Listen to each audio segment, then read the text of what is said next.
काही वकील मंडळी त्यांची अशी काही बाजू मांडतात गुन्हेगारांची का पोलीस बिचारे हातबल होऊन जातात. उलट पोलिसांवरच केस होती की काय अशी वेळ निर्माण होते. सगळी गुंडगिरी सगळ्यात पहिले जर बंद केली तर सातपूर अंबड या भागातले केले तर MIDC वाढू शकते, उद्योगधंदे वाढू शकतात. जे बाहेर उद्योग चाललेले आहे त्याला एक कारण जे महत्वाचं आहे ते गुंडगिरी हे पण आहे. आयुक्त, मोठमोठे पोलीस अधिकारी, PSI, IPS हे इन्व्हॉल्व झाल्यामुळे नाशिकची दहशत ही आता कमी झालेली आहे. अक्षरशः मागे एका महिलेला मारलं होतं रंगपंचमीच्या वेळेस ते झालं होतं. त्याचं पुढे काय झालं काही कोणाला माहिती नाही, काही नाही. नमस्कार. सध्या एक घोषवाक्य नाशिकमध्ये दणाणून येत आहे, ते म्हणजे नाशिक जिल्हा जो आहे कायद्याचा बालेकिल्ला.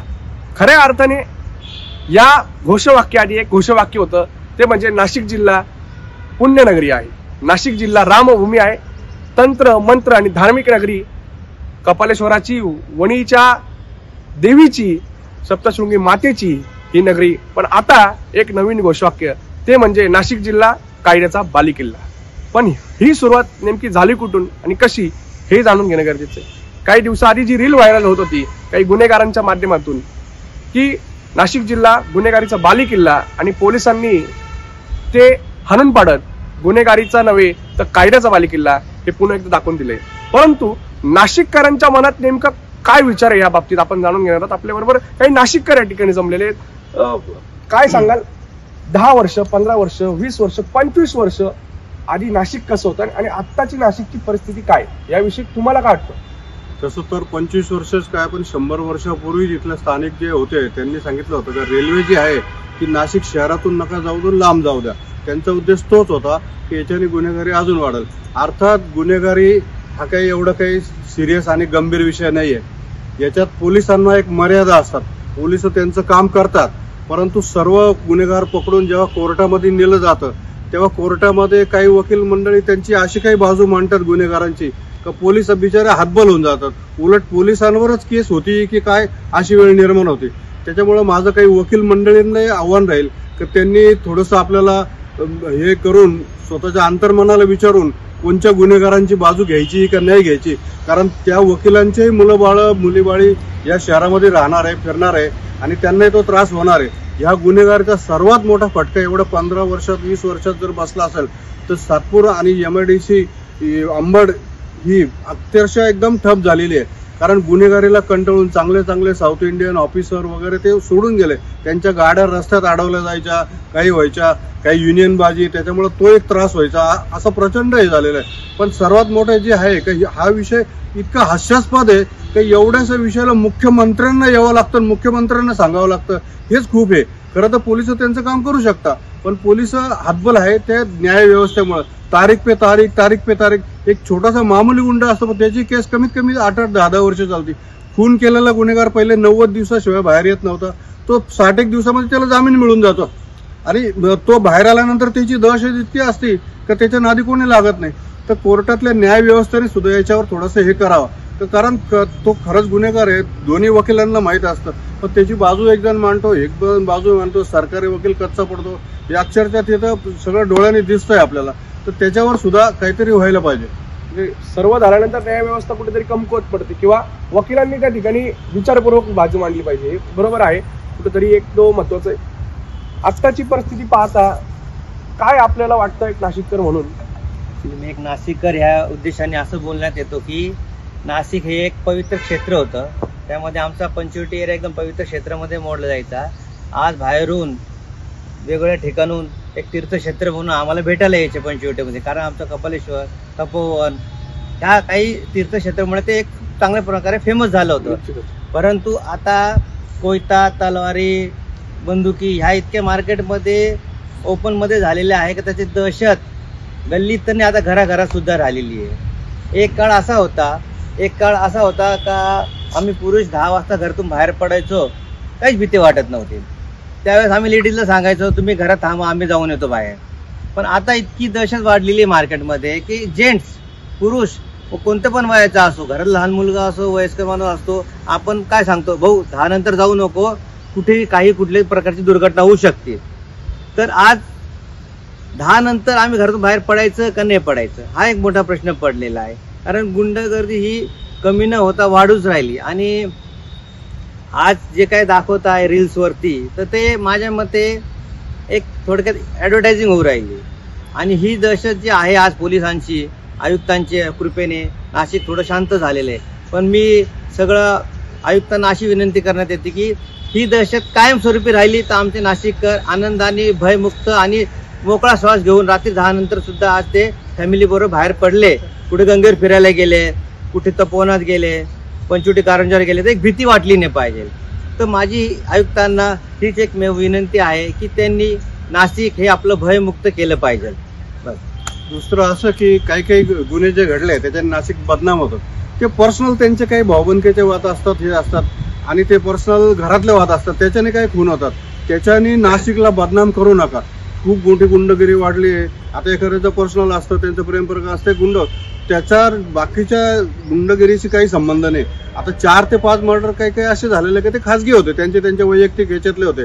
त्याच्यामुळं शहरात मोठी गुंडगिरी वाढली. असंही करून नाशिक बदनाम नाही व्हायला पाहिजे फार. आणि जे गुंड आज आहे ते अक्षरशः थिल्लर होते, त्यांचं म्हणजे काही हे बी नव्हतं. उगीच त्यांना लोकांनी प्रसिद्धी देत देत देत देत मोठे होत गेले. पण ऍक्च्युली सगळी गुंडगिरी सगळ्यात पहिले जर बंद केली तर सातपूर, अंबड या भागातले केली तर MIDC वाढू शकते, उद्योगधंदे वाढू शकतात. जे बाहेर उद्योग चाललेले आहे त्याला एक कारण जे महत्वाचं आहे ते गुंडगिरी हे पण आहे. MD ड्रग्सचा विषय मोठ्या प्रमाणात चालू होता, अवैध धंद्यांचा विषय चालू होता. आपण ज्या भागातून येतो, जुनं नाशिक असेल किंवा RK असेल किंवा भद्रकाली असेल, या भागांमध्ये मोस्टली ही भाग जे आहे त्याच्यासाठी नामांकित झाले होते.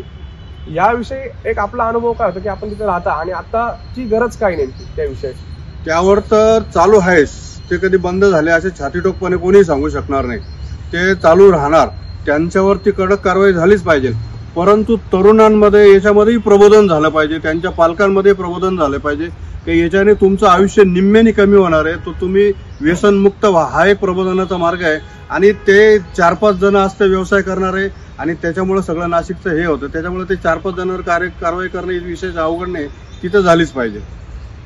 निश्चितपणे एक नाशिकचा वैभव जो होता तो आपण पंचवटीतून येतात. पंचवटीमध्ये आज तुम्ही सांगितलं तलवार, बंदूक, चाकू, कोयत्याचं धाक, पण त्याच्या तंत्र मंत्र ची नगरी म्हणून त्र्यंबकला आपण नाशिकला येतो, त्र्यंबकला आपण जातो, पूजा अर्चा, श्राद्ध, या सर्व जे आहेत त्या धार्मिक क्रियेसाठी ओळखलं जातं. पण आज आपण जर पाहिलं तर काही गोळीबार प्रकरण, काही त्या ठिकाणी आपण पाहिलं की टोळक्यांनी जो गोळीबार केला, फुलेनगर सारख्या भाग असेल, इथं असेल, आपण त्या भागात राहता, आपला अनुभव कसा होता त्याविषयी? दहशत काय होती आपल्या इथं आणि आता कमी झालेली वाटते का पंचवटीत?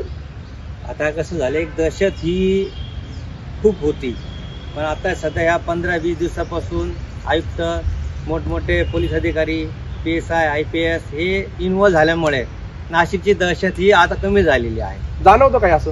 थोडंसं जाणवतंय. पहिले कसं व्हायचं, कुठे कोपऱ्यात गेला की रिक्षा कडेला उभी असली तर समजून घ्यायचं बाबा तो रिक्षात प्यायला बसलेला आहे, कुठे कोपऱ्यात बसलेला असेल तर समजून घ्यायचं का हा प्यायला बसलेला आहे. आता असं काही फिरताना आम्हाला असं जाणवत नाहीये. फक्त आता हे टेम्पररी पिक्चर सारखं नसावा 3 तासापुरतं. हे एक लाईफ टाईम झालं तर नागरिक जे आहे शांततेत, सुखाने आणि व्यवस्थित राहतील. घरातून लेडीज असो का जेंट्स असो, घरातून रात्री बाहेर पडताना कुठल्या प्रकारच्या भयमुक्त होणार आहे. आणि मला अशी अपेक्षा आहे का सरकार जे करत आहे खूप चांगलं काम करत आहे आणि त्यात जर आम जनतेचा काही पाठिंबा पाहिजे असेल ते पण आम्ही करायला तयार आहे. निश्चितच अतिक्रमणचा विषय आपण वारंवार, आता अतिक्रमणची मोहीम चालू आहे, अवैध अड्डे होत आहे, गुंडांचे अड्डे होतात, अतिक्रमण भाग जे आहे तिथं कारवाई चालू आहे का, कशा प्रकारे चालू आहे आणि त्याच्यात काही सामान्य नागरिक चिरडले जात आहेत?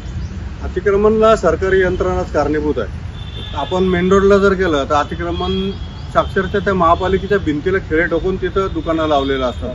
अधिकाऱ्यांची गाडी जायला जागा नसते. विभागीय अधिकारी येतात तर त्यांची गाडी तिथे अडकते.